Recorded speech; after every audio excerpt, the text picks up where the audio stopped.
my friends are like, why don't you use a keyboard, you weirdo? And I'm just like, you know what? This works.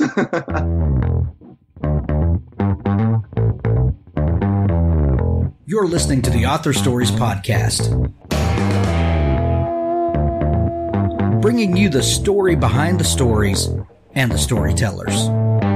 Margaret White, Terry Brooks, Sheena Kamal, Matthew Quick, JT Ellison, Walt D. Williams, Brad Ford, Corey, Dr. O, Brandon Sanderson, Robin Hobb, Ernest Klein, Jim Butcher, Charlene Harris.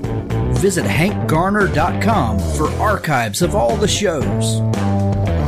Today's guest is DL Jennings. Today's episode is sponsored by editor Ellen Campbell.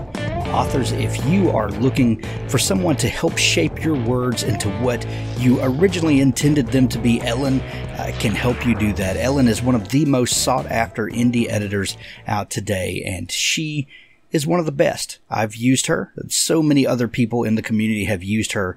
There's a link to her website in the show notes. I'll be talking more about her as the month goes on. Also, thanks to R.J. Panero, his upcoming book, Avenue of Regrets, is an engrossing psychological thriller coming up in November. We're going to be talking about it more this month and talking with R.J. Thanks to him for sponsoring the show. As always, after the show, there's an audiobook clip from Richard Gleaves, the Jason Crane series. Well, thanks for joining me again for the Author Stories Podcast, where I bring you the story behind the stories and the storytellers. Today, I am super excited to have a fantasy author on the show that is doing some really amazing stuff right now. He publishes under the name DL Jennings, but as we just discovered, we are close friends now and might as well be kin, and so we're going to call him Dave today. His new book is called Gift of the Shaper, and this is one of the best debut fantasy novels out there. Welcome to the show, Dave. Thanks so much for having me, Hank. Like I said, I'm super excited to be here. Definitely a fan of the show. I've listened to some of your episodes before with some of my favorite authors, so I'm standing on the shoulders of giants right now. This is super cool for me. Well, it's kind of crazy because I get to stand behind this microphone every day and talk to some of my heroes and people that I really respect. And I sit on the couch at night sometimes and I just go like, what the crap, man? Did I really just do that today? It's pretty insane. So, as much as you feel that, I feel that twice as much, I guarantee you. Yeah. I love it. Yeah. So, you've listened to the show, so you know that we begin each show with the same question. And that question is, what is your first memory of wanting to be a writer or storyteller? Well, I did do my homework, absolutely. And it's funny because I really had to think about it. And I actually came to the conclusion that, to quote, the narrator from Fight Club, it was on the tip of my tongue the whole time. We just put a name to it. And that's really how I felt about writing. And it was like, there was never any one moment through my life where, I sort of woke up and said, you know what, I'm going to be a writer.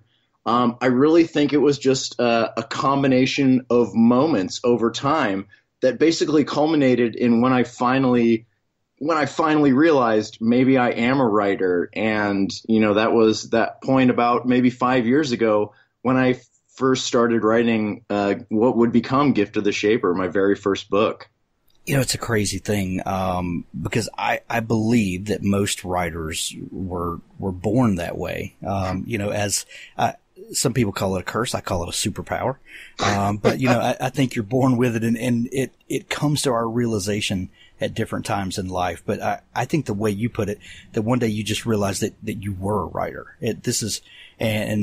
And then the next step from that is, there's a book in me and it's going to have to come out. And the only thing that separates writers from people that are not writing is the act of sitting down to write. And I completely agree. Yeah. I love it. And I really think that what I really think separates writers from non-writers, besides, like you said, is actually writing it down, is I really think the imagination. Yeah. And that is something that I remember from a very young age. My parents used to read to us when we'd go to bed. My dad used to make up stories. I'll never forget it. It was so funny because we called them the Michael stories. And it was always, he made up these stories and would tell us at bedtime with this protagonist named Michael, and it was always, encapsulating some sort of a lesson or, some piece of advice that he would give us. And I was just so fascinated by these stories that when my younger sister was born, she was 4 years younger than me. She came home from the hospital, and my dad told me I wanted to name her Michael, which would have been, frankly, a terrible name for a young girl. But thankfully, my parents already had the name Sarah picked out for her, so we avoided that catastrophe. You couldn't bargain like for a Michaela or something like that? Looking back on it, I wish I would have. I just didn't know enough about bargaining back then. There you go. Well, what other than the Michael stories, and we can talk about those if you want to, but what kinds of stories really grabbed your attention as a youngster? Oh, so, and that's the other thing that I remember so vividly was, God bless my mom for getting me into C.S. Lewis and J.R.R. Tolkien when I was a kid, and I love her for it. In fact, I thanked her in the acknowledgments because of that. And I remember so clearly going to bed and she was reading, the Chronicles of Narnia to us. But I remember, everyone's like, oh, the Lion, the Witch, and the Wardrobe. That's the one that sticks out to them. But for me, it was The Magician's Nephew. Oh, yeah. And I remember just being so fascinated by this, magical, mystical, this aspect to the story that was just absolutely so different than anything I was used to, in just any regular sort of fiction. And like I said, the C.S. Lewis, the whole entire series of the Chronicles of Narnia, and later on, obviously J.R.R. Tolkien's Lord of the Rings and The Hobbit those were the stories that captured my imagination. And I think, and I guarantee you, is the reason that I am a fantasy writer to this day. Yeah. Dave, do you have kids of your own? I do not. My kids are older now. My oldest, is, 23 and my youngest is 14. But when they were young, the first three especially, we would pile up in this big overstuffed chair and we would read book series, every night we would dig into a book, and the Chronicles of Narnia was one of the first series. From the memories I have as a kid reading that series, then turning around and reading that series out loud to my kids is a transformative experience. Let me tell you, it's you learn things about the story that you never picked up before, and there's something about sharing a story with someone else that just takes it to another level. So. Yeah, I hope you get to do that one day. It's a pretty amazing experience. Amazing. My younger brother has a young daughter who just, she's a little over 2 now. I know she was born in July. They both share a birth month, so that's how it's easy for me to remember hers. But he's telling me, he's sharing his Rick and Morty TV watching with her, and she's about at that age where he can start to, read stories to her and everything like that too. So, who knows, maybe one day, he'll read mine to her, but that's so absolutely, cool. That is definitely, got to be such an incredible experience. Yeah, absolutely. So what have you been doing, all this time that, you said you discovered, writing again about 5 years ago? What have you been doing for a living, and kind of tell us how your adult life has shaped up? Absolutely. So when I was 22, I enlisted in the Air Force. I followed in my mom and my dad's footsteps. My dad went through the Air Force Academy. My mom ended up enlisting just like me, and then later got her commission. But it was funny because I was born on Wright Pat Air Force Base in Ohio. And basically my family jokes that, they had to sacrifice their firstborn to the Air Force. And it turned out to be true. But yeah, so I was on a deployment to Africa when I first started writing Gift of the Shaper, well into my Air Force career. This was maybe I'd been in for maybe 10 or so years at that point. And we were in this part of Africa where the internet wasn't very good. And all you could really do, besides playing Candy Crush 1,000 times a day on your iPad, was read. So I was actually going through the incredible Robert Jordan's Wheel of Time series at that point. And I kind of said to myself, instead of wasting this time here, just, playing stupid games on my iPad, why don't I try and do something creative with it? And I'd been journaling, since I was maybe 7 or 8, I had kept a journal. Well into my 20s, when I, switched over to live journal, as all angsty teens, did at that point. So writing had become a part of my life, even though I didn't really know it.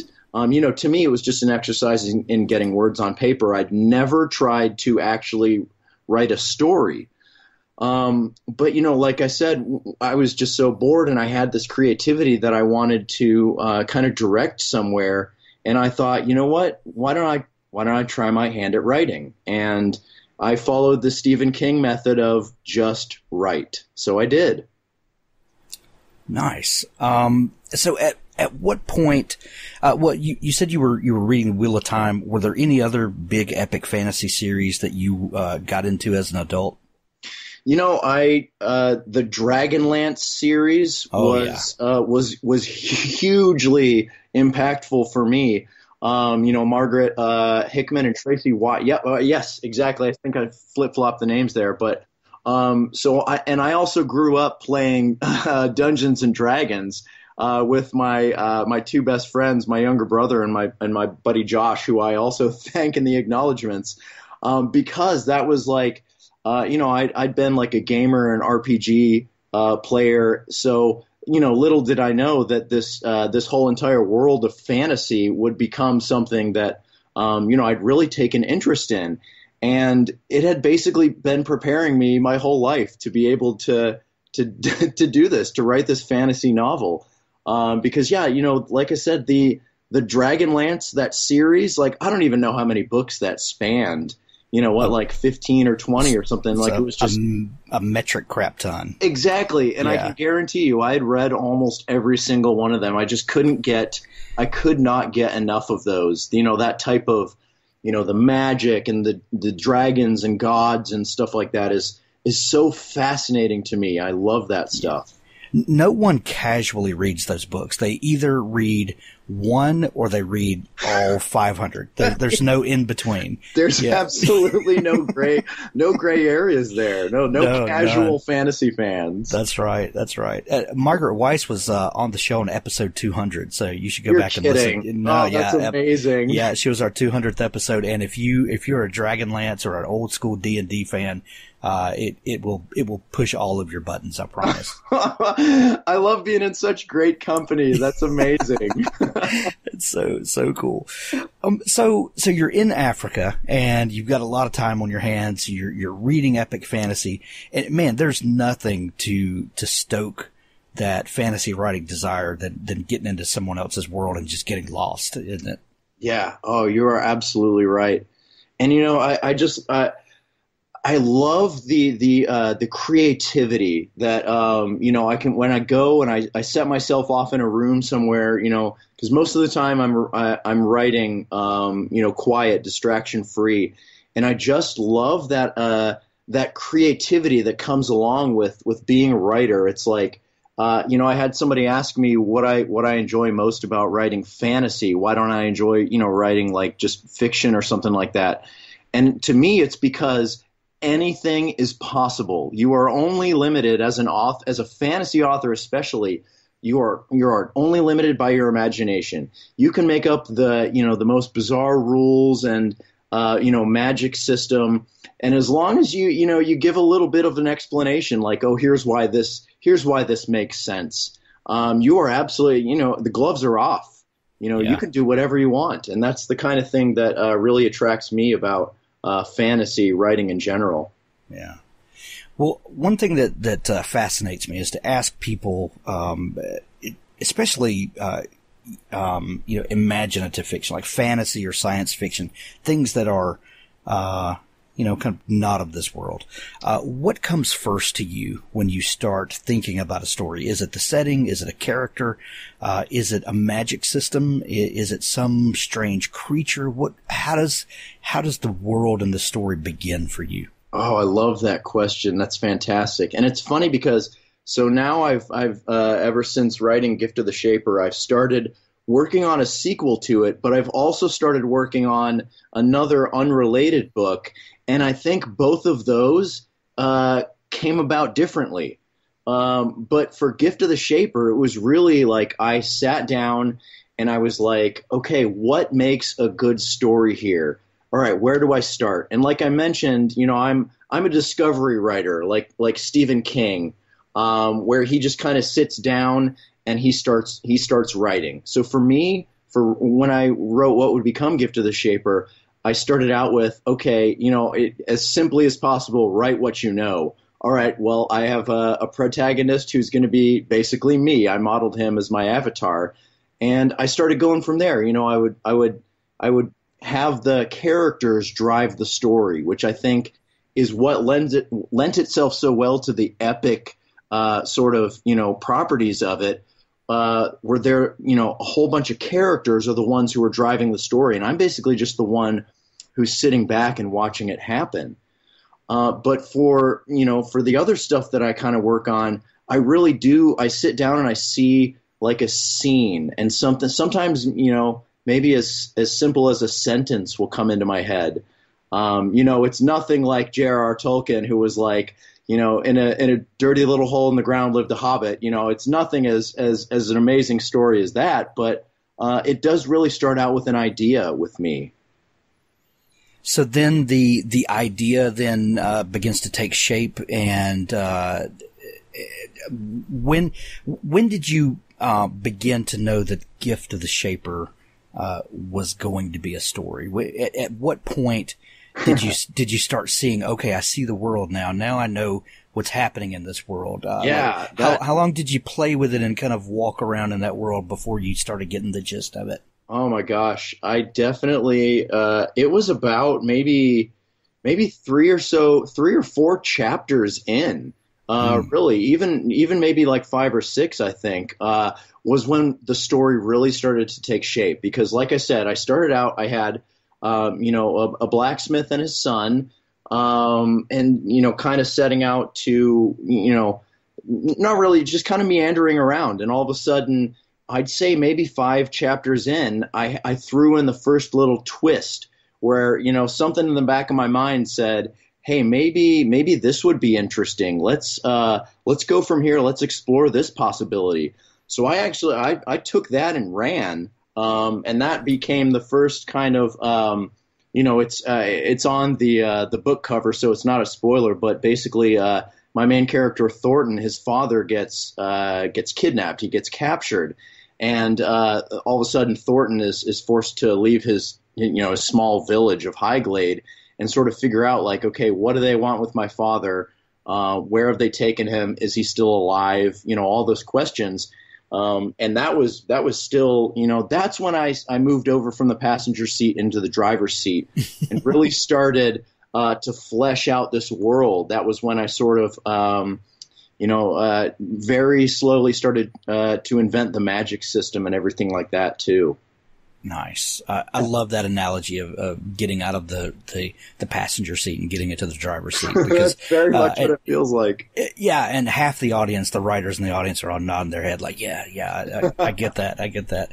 So you said that like the 3rd or 4th chapter, you started getting a feel for it. Did those initial chapters, after the fact, those first chapters you wrote, did they stay the same, or did you edit them into something else after you got a feel for the story? Yeah, so they, I'd say the skeleton really remained, because actually I went back, and it's so funny because, I did go back and I did a little bit of rewriting, and it turned out that, I focused a little more on, Thornton's hammer, which, I mean, if anyone has seen the cover to my book, it is no coincidence that you're looking at a hammer, poised across an anvil.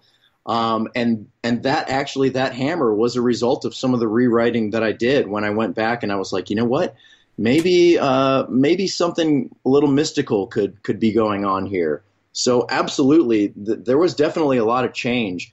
And because of, by virtue of being a discovery writer, I basically, one of the things that I do is I keep a little text sort of a repository for ideas, for plot ideas. I've generically named it plot. And I basically, I throw in ideas. I'm like, maybe this character will do this. I throw in possibilities, basically. A lot of times I don't end up using them and I scrap them. But some of the times it spurs me on to better ideas. And I'm like, you know what? I really like this idea about, a mystical hammer, maybe something that helped in the creation of the world or something like that. Let's run with that idea. So I've definitely gone back and made changes, heavy changes based on what I've written before. Well, and there's certain objects that really bring about imagery that can not only open up the reader's mind, but the writer as well. When you talk about a hammer, and there's all this great folklore imagery with the gods shaping the world, and we know that these stories come out of people that were working real. With real things, and this is the way they explain the world with how they know it. One thing about fantasy is that we almost all come to the blank canvas with the same set of tools, with the same set of brushes, and a lot of us come with the same tropes in our toolbox. So you've got magic, you've got a blacksmith and his son, you've got a chosen one, you've got maybe a person with a secret destiny, and so many stories are so similar, yet everyone envisions them and uses these tools in a completely different way. And so you can have a Wheel of Time, you can have a Lord of the Rings, you can have so many other big epic fantasies, and the gift of the shaper. And we may use similar tools, similar brushes, and a similar palette to paint from. Yet we come out with completely different stories. How do you think about that? Do you ever feel constrained by the typical fantasy story and the tools that are available to you? One of the things that I really wanted to do when I started writing was to and that's such a fantastic point. And I didn't want to be just another genre fantasy book that was written, and I purposely steered away from using things like orcs and elves. And what's come to be the classic fantasy tropes that Tolkien really popularized. I didn't want to do that, and that was one of the very important things to me, which is why in the book, I've got basically three other races that I invented: the Kienari, the Athrani, and the Khyth.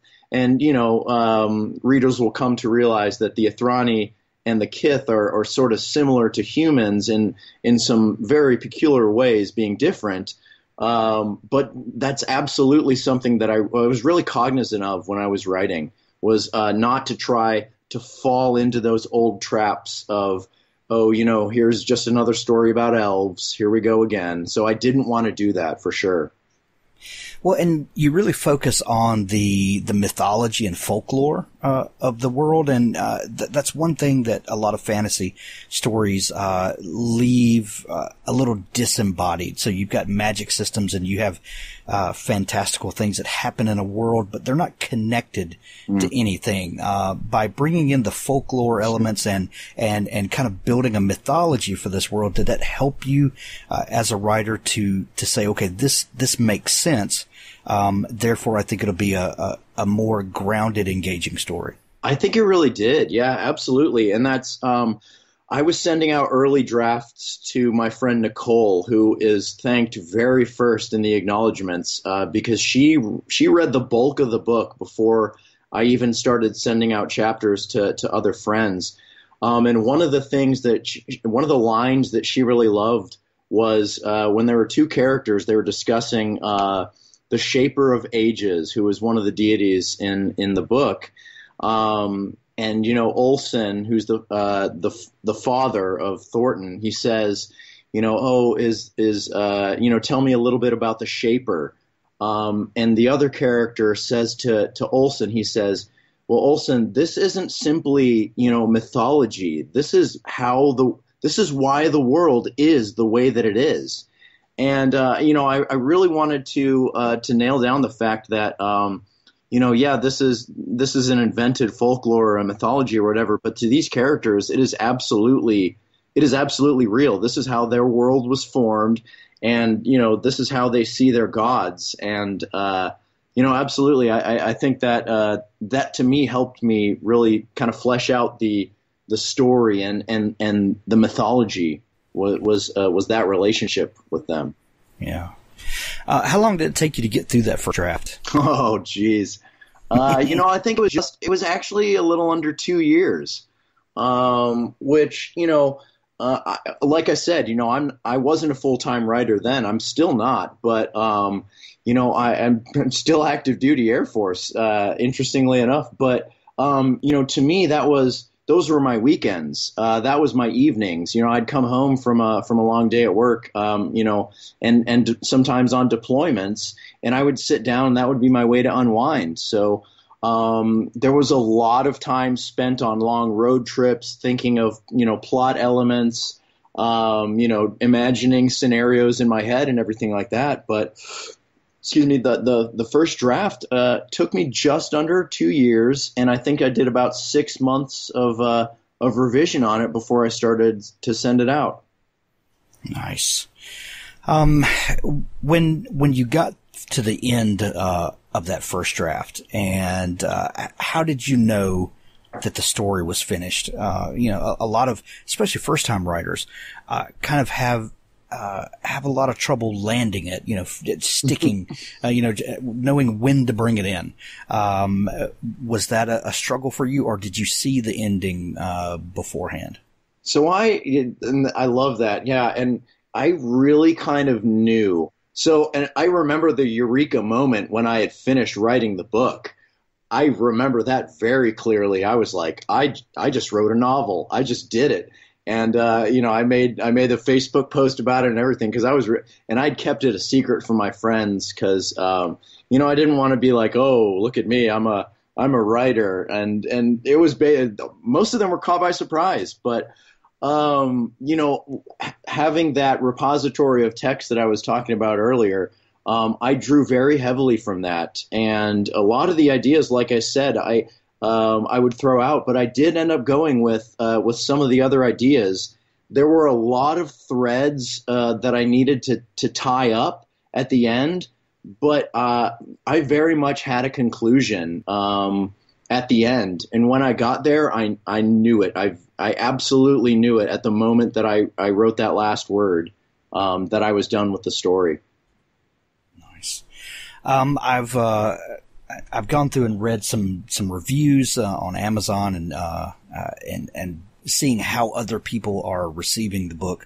And one thing that seems to be very common in folks that have read the book is that you just grab them by the heart, and which is not necessarily always something that happens in fantasy, although it definitely does. But the way that you draw characters and make people care about them early on, and then keep them engaged with that character throughout. Was that something that you thought about in writing, or did these characters just become so alive to you that there's no other way to write them? Oh, wow.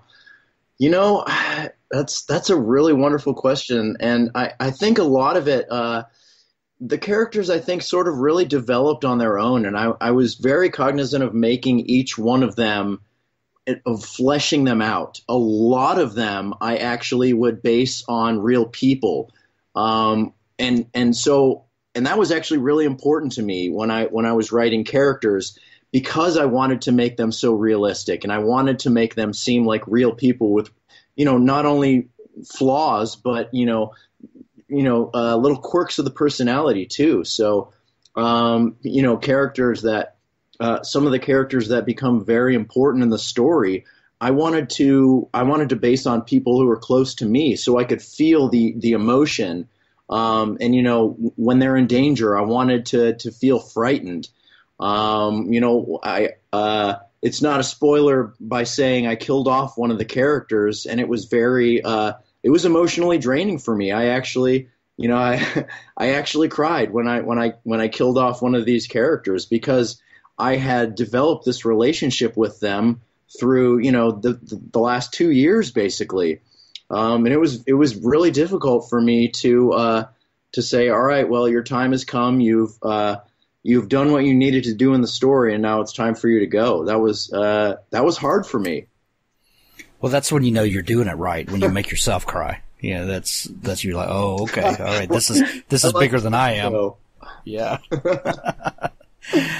You mentioned earlier that that you write in a distraction-free zone. What does that mean to you? Is that and how do you remove distractions while you're writing? Oh, yeah, I absolutely do. So it's funny because I would get a lot of my best writing done when I was on an airplane, because, today's generation, we're the Netflix generation. We have constant distractions around us.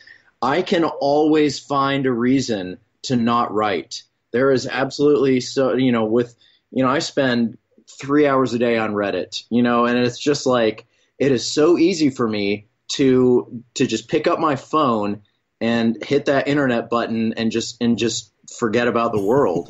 Yeah. And it can be a black hole for your soul. Oh, it's terrible. It's so bad. So for me, and it's so funny because I would say about 50% of the book I wrote when I was on a plane somewhere else, when I was traveling, because of one little button. It's that airplane mode. Because when I click that, I have no choice but to pay attention to my own thoughts and my own writing. And when I'm on that flight, sometimes I'll listen to music, but most of the time it's just, all right, well, you know what, for the next 2.5 or 3 hours or whatever, I don't have any distractions, so let's do this. And so, yeah, like I said, airplane mode is the easiest way for me to do that. But when I'm at home, I have to consciously break away from. I have to put my phone down and go in another room to write, because there's no way that I would that I'd be able to do it, because I really have to. I have to concentrate. But I put on classical music. There's like it's literally called Classic on Pandora, I think, or Classical or something like that. And I just lose myself for about 3 or 4 hours. Do you use any special tools to write? Do you just write in Word? Do you have a program that you love? So the 90% of the first book I did on my iPad, believe it or not. Okay. On just the little notes thing. And it surprises a lot of people when I tell them that, and I show them the fingerprints that are all over the screen, because I didn't have a keyboard for it. Oh, no, you use the on-screen keyboard? Yeah. Man, that is hardcore. I know. Sometimes I don't believe it myself. My friends are like, why don't you use a keyboard, you weirdo? And I'm just like, you know what? This works.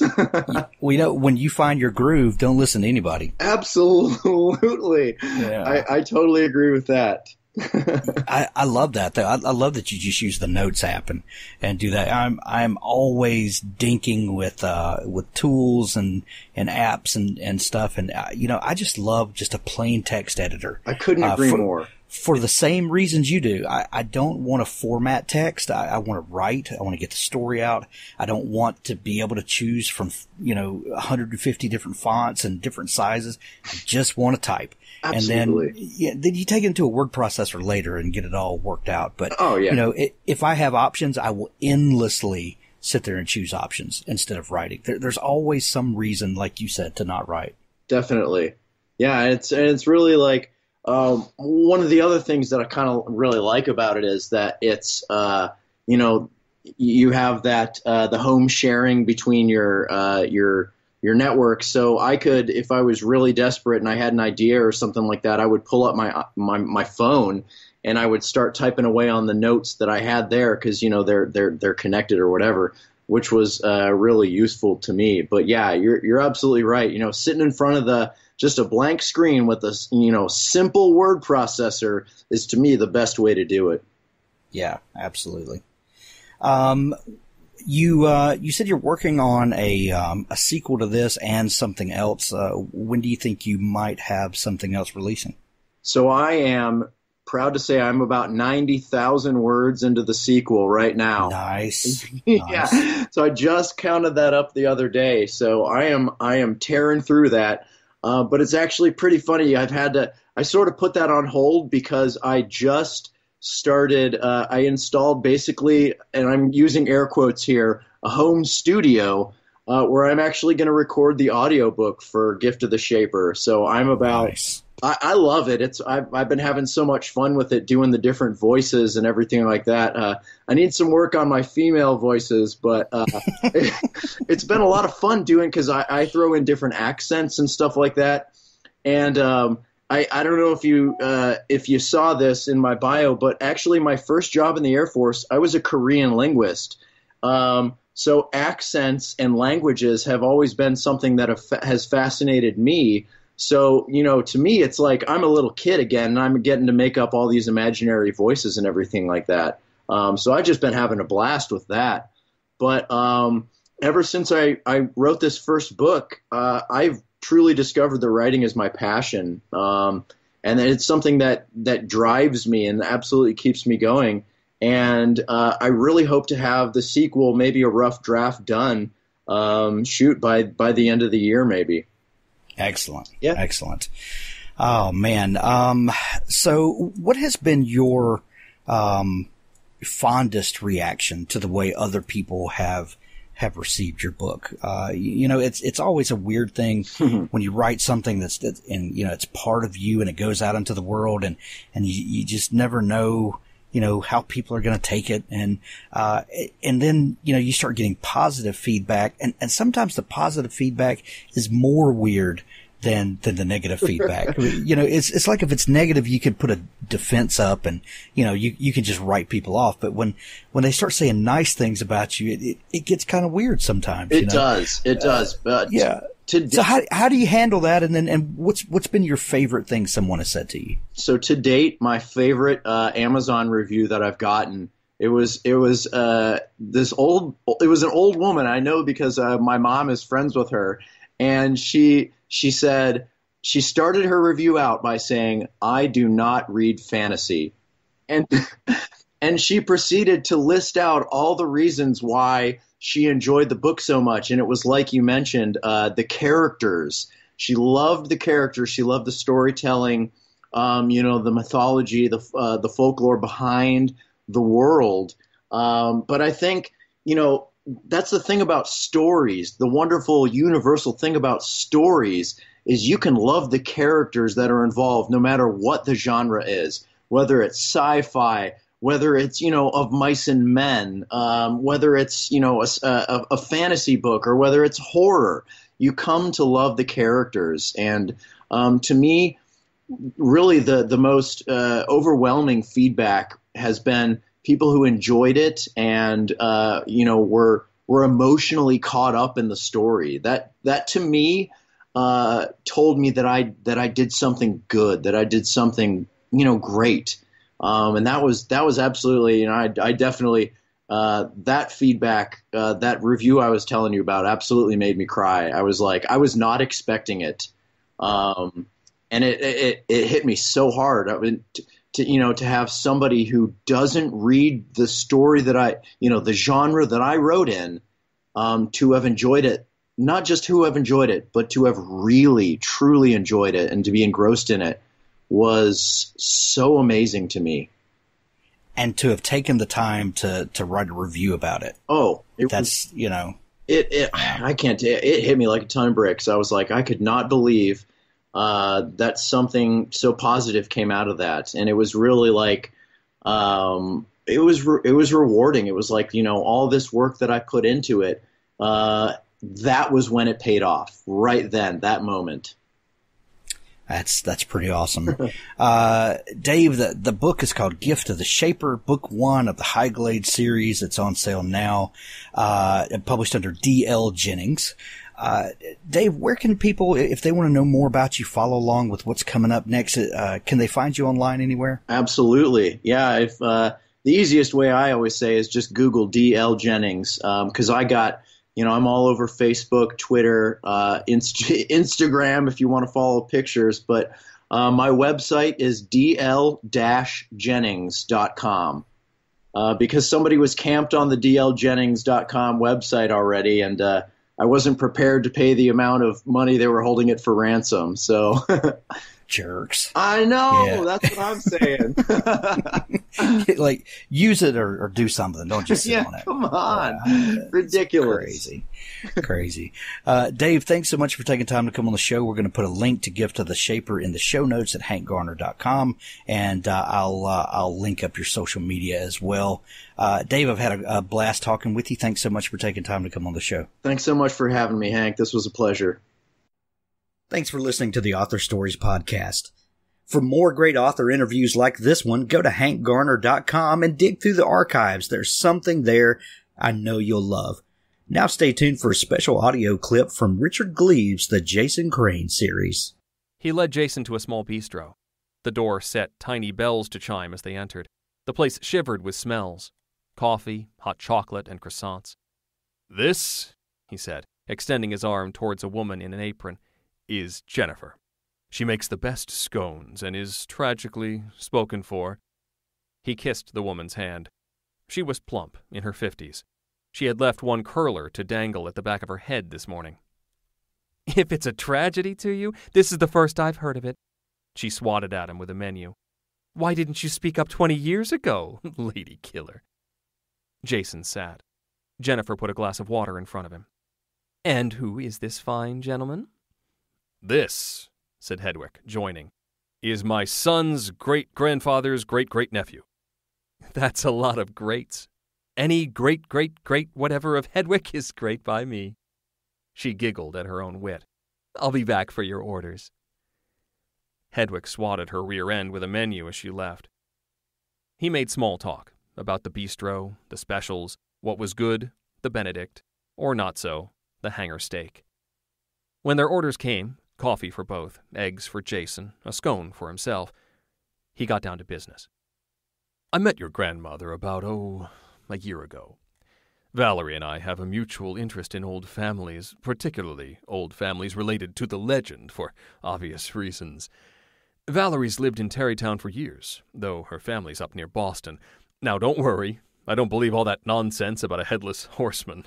Valerie's the superstitious one, but the Van Brunts are definitely the family in Irving's story. Hermanus Van Brunt and his wife Agatha were farmers in the village back in 1780 or so. This was during the Revolution. Hermanus grabbed title to lands left by a Tory family who'd been tarred and feathered and shipped back to Britain. Do you know your history? Sure, Tory, loyal to the king. Benjamin Franklin broke with his own son who was a Tory. Smart boy. Traitors to the cause, and that was serious business. The British marched straight through here during the war, chased George Washington off Manhattan and out to New Jersey. And after they were kicked out again, a lot of Tories were kicked out with them. Anyway, the Van Brunts took over some farmland north of Tarrytown. They had a son, Abraham. And, of course, their son Abraham married a wealthy heiress. Katrina Van Tassel. Yes, all that is true. It's public record, just like the legend says. My mother left behind quite a few documents written by Abraham Van Brunt, Brom, in Dutch mostly. He was powerful around here. With Katrina's money, he became the biggest stone merchant in the state. He died in 1850. After him, it's Dylan Van Brunt, his son Joseph, the grandson, then Cornelius, then... Sorry, genealogy is not my thing. No? Why was Eliza doing research on the Van Brunts? She wasn't. She was looking into the Cranes. That's what made us such fast friends. I don't get it. We do go back a ways, your family and mine. More coffee? Jennifer appeared at Jason's elbow. Hedwig nodded, and she poured. Still not getting it, said Jason. But he did. Hedwig turned to the waitress, and Jason knew what he would say. My lady, may I present? He raised his coffee cup, proclaiming, the last descendant of Ichabod Crane.